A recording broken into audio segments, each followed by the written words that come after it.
How has everything else But been this week? so I folded. You did. I did. Okay, tell me more. Because that was kind of where we left off last week. Right. Yeah. No, I definitely folded. And went over his house the other day. Mm-hmm. Yeah, definitely folded. So was it a good fold, a bad fold? Yeah, we're actually in a pretty good place. Okay. So that's good. We like watched the movie and hung out and like really vibed, so that was nice. Okay. So y'all were kind of able to hang out without going in the circle again. And I didn't say all that. Okay. Okay. I just said, we ain't fighting right now, so that's good. Okay. Baby steps. Baby steps. Okay. So y'all had a decent time together. No fighting this time. Right. Okay. Right.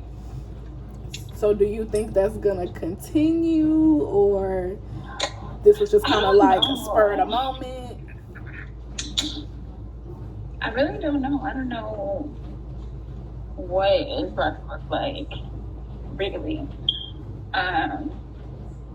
Because today he was saying, he had told me like he was feeling some type of way about his baby mama, number 2, which is the son's mom, or whatever. And he was like, he needs to start talking back to a therapist.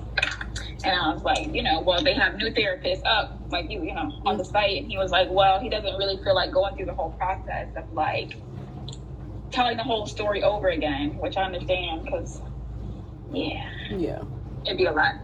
But I told him that y'all have, that there's, therapists out there that are stationary. Or I was like, I mean, if you want to talk about it, like, we can.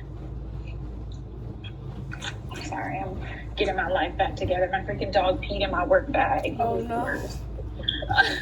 Thank God my computer wasn't in there. Right. So how did you feel after y'all's encounter? I mean, it just always feels like that's where,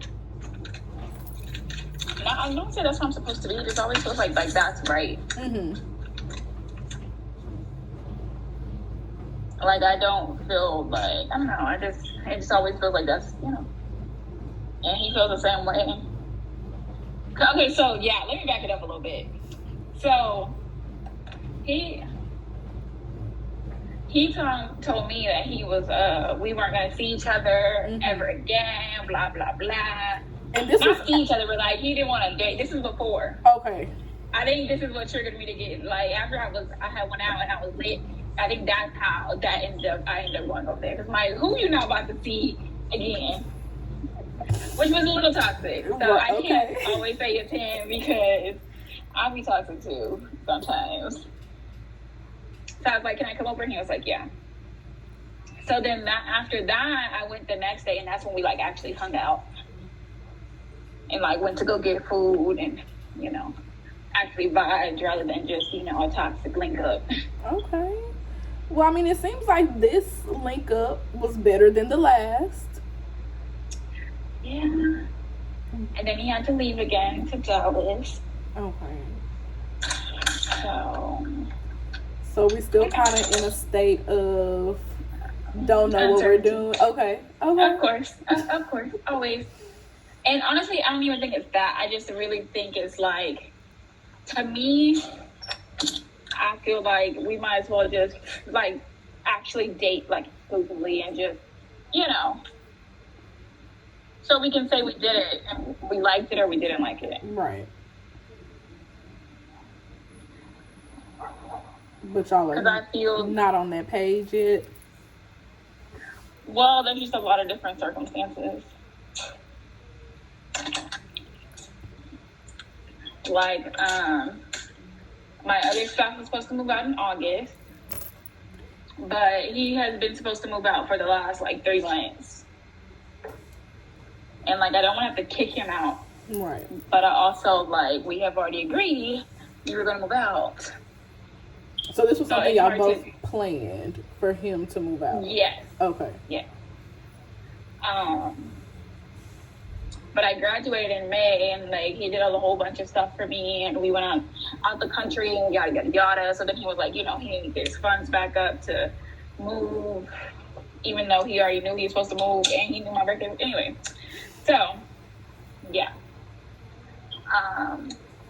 So that's one of the biggest things I think is stopping us. And then like, I don't want to break my other spouse's heart too, because he's a really good guy. He doesn't really, I don't know.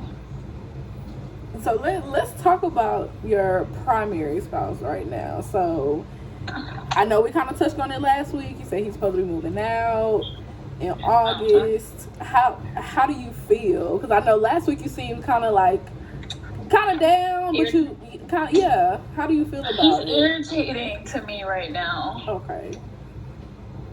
Is that just because you're like ready for him to go? No, it's because like he gets clingy sometimes. I don't like that. Okay. Yes, but I think that that's his reaction to me pulling back. So is there a reason that you're pulling back? I don't think we ever touched on that. Like, what got y'all to this point of him moving out? I think we both kind of feel that we're not like mixing well. It's not toxic. It's just like we're just like something is not. Something's not right. I just told you. Just in case, have you seen any keys laying around? No, I haven't seen any keys. Yeah, but I mean, to give like, so we used to be really, really happy, like cookie cutter happy, and I think like our biggest thing was Waffle House. Like I told you, like, you know, there was a big confrontation. He didn't get up to defend me or separate or de-escalate, nothing. Right. So I feel like that was kind of a big thing for me, because I'm always the one that's defending everybody else, but like who defends you? Me? Right. And so, yeah. And then the other thing was he had a really, really good job that he got right out of college. This was, I think, 2020. It was 6 figures. You know, he was making really good money. His dad worked there. It was in his field that his degree was in and everything. But it's kind of like, you know how sometimes you can get a job, but they're like, okay, you need to get your license within this amount of time. Right. So it was kind of like that.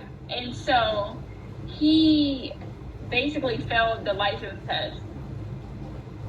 Okay. Yeah.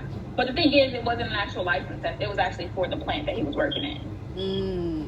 So it wasn't like a board thing. He could just, you know, go take over. Right. Like it was for that actual company and that actual plant. So it wasn't a redo. Right. And so the thing is, though, he was taking quizzes because he had 6 months before they took the test. And so they were taking quizzes and he was failing them and whatnot. And so, you know, I was just frustrated because he would have to get up at, just say 4 a.m. to get to work on time, but he would be up at 12 still. Or like, you know, like he would just be doing things that's like, why are you doing this knowing that you have to study for this test, or you know, it's different if like me, I'm studying for my licensure, but my job doesn't depend on it. Right. And so we had a plan. We decided, you know, that he was going to work that job because he didn't like the job, which I understand, but I've worked plenty of jobs I didn't like. And so he was going to work that job for a year. I was going to quit my job because I was in retail at the time, so I could focus on my master's. He wanted a kid, so I was like, okay, well, if I can stay home, like, I'll give you a kid. You know, I'll just do my master's. And then once I pass my licensure test, then you can stay home and focus on your shoe business. That didn't last 6 months because he couldn't pass the test. Yeah, and then I remember you saying you felt like he wasn't putting a lot of time into like he wasn't putting effort. Yeah, so then once he lost that job, he didn't get another job. He just tried to do the shoe business, but he wasn't putting his all into the shoe business. but he had time. He just wasn't. Yeah, he had time. Mm-hmm. So what was he doing with this time? I don't know, because I was at work. Gotcha. You know, and I was Right. doing a master's and working and still, you know, trying to be a mom and doing all these things. And like, you're at home, and I'm not saying you're not doing anything, but what are you doing? Right. And if that's not working, then do something else. Mm-hmm. But I just think that, like, that was the one time where I just was going to, you know, let a man lead and, you know, be a housewife. Right. And I think that kind of like how we kind of talked about. I think that really kind of like stirred something up in you, and you're like, yeah, no, I'm gonna keep leading. well, because I don't keep... think that, yeah, I don't think that I've always been really like independent. Like I said, I'm always the person that's protecting people. I always been on bills. Like I've always just been really independent, right? So, you know, the one time I'm like, okay, you know, I'm gonna let the man lead. You know, I'm gonna let him do what he do. Like if I would have quit my job, we would have been looking dumb with each other, like looking at each other stupid. Right. Right, and you got a lot, you know, depending on you got a kid that's dependent on you. So you can't, like you said, you can't sit there just looking at him with no income. Right. But then, like, do I want to be with somebody I can't depend on or protect me? Right. Because again, the action is big, you know, the action is big for you. So right. You're And not so showing that's the kind of action. when me and Tony started back talking. And like literally they're the opposite. Their temperament is the same. Like they're real nonchalant and laid back, but they're the opposite. Like Tony's a really big protector. He's really big about money management, you know, stocks, things like that. Yeah. And he's from Memphis, so like, you know, he kind of had a rough upbringing. So he's very like manly. Yeah. So where are you and your primary spouse now? Like how is he feeling about having to leave? I know you say he being clingy right now, but like how is y'all's interaction together right now? Well, I posted a picture on Instagram and it was like, and it said I was single, and he didn't like that.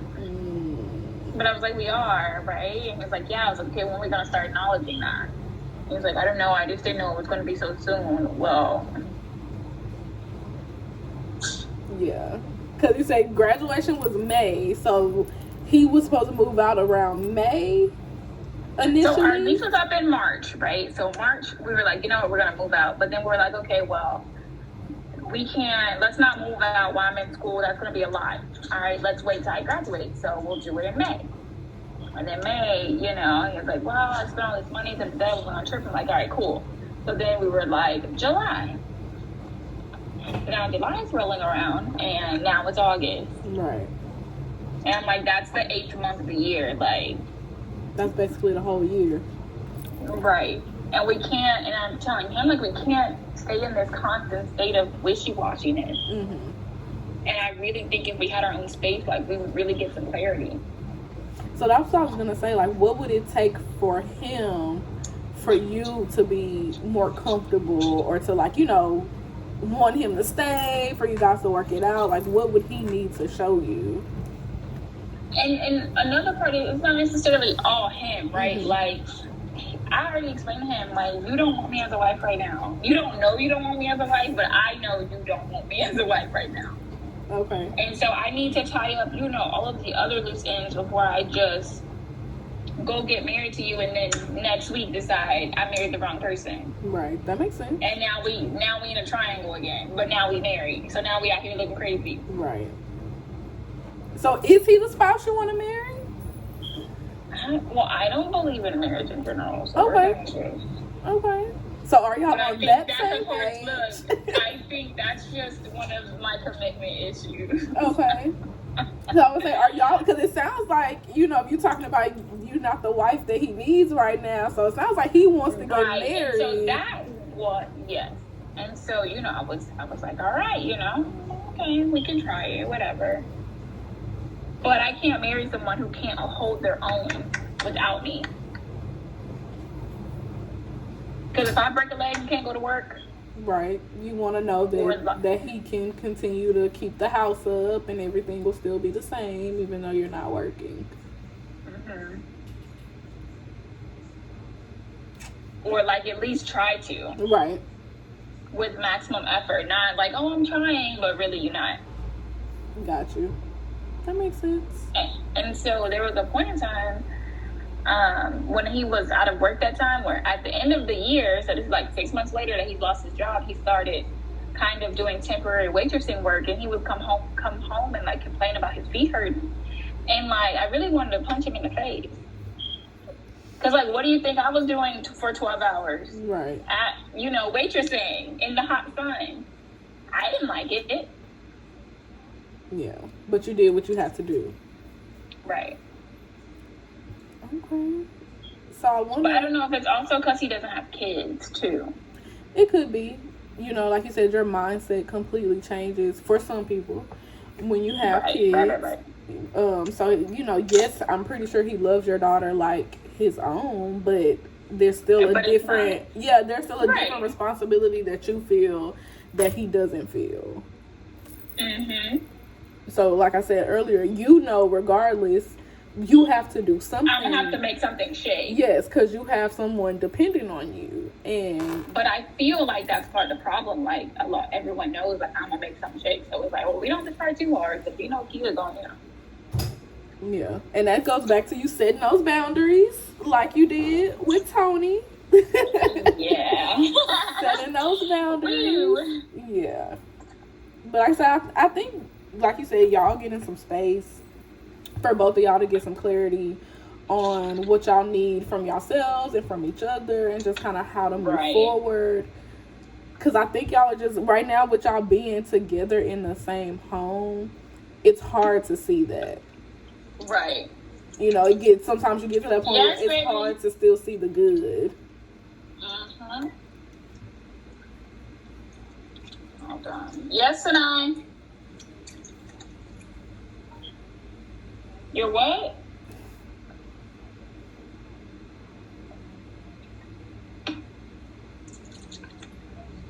What were you saying? I'm here. Oh, just a blanket right now. You were a blanket? Okay, you're gonna go outside and hang out with your friends for a good dark? Alright, well, go ahead. You're gonna read tonight too, because you haven't read in a minute. Yeah, so I think that's really what's best. And that way, everybody gets some space. Right. So you said that you don't believe in marriage because of your commitment issues.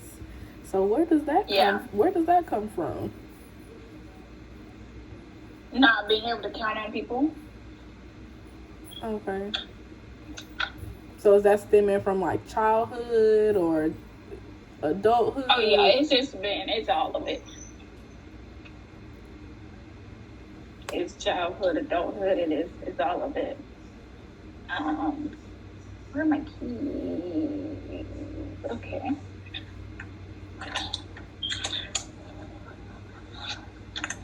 Yeah, I just think that everyone always thinks that, I have it under control. Like, I got it. Like, it's, Mm-hmm. Even if I'm staring them in the face telling them, like, I don't got it. They still, like, and I don't mean just money. I mean just, like, whenever he goes through things, and I'm just like, he just feels like he can dump all of his emotions on me. I'm just like, sometimes I can't hold your emotions and hold my own emotions. Right.